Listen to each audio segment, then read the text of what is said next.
Des éoliennes, il y en a un peu partout implantées ici et là par groupes de 3 ou 4 dispersés sur tout le territoire.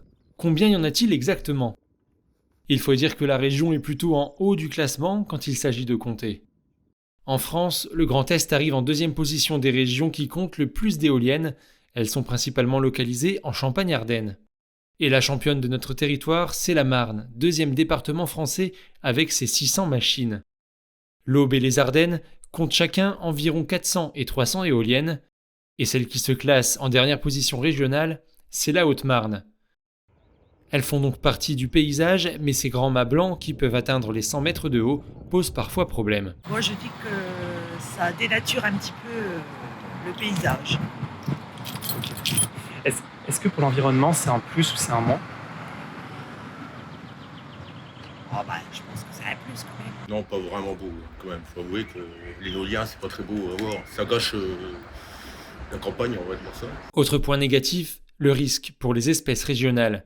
Les chauves-souris, les grues cendrées ou encore les milans royaux sont principalement concernés selon la Ligue de la protection des oiseaux. Alors déjà dire que la LPO, sur le principe, n'est pas anti-éolien ni anti-énergie renouvelable. Au contraire, on sait bien qu'aujourd'hui, il va falloir faire une transition énergétique assez rapidement si on veut répondre aux enjeux. Le problème qui se pose, c'est qu'aujourd'hui, on a des secteurs qui sont vraiment saturés. Quand les oiseaux arrivent dans ces secteurs-là, ça fait des effets barrières. Les oiseaux ont l'habitude de trouver des endroits pour passer dans les reliefs, par exemple, ils vont prendre l'école, des choses comme ça.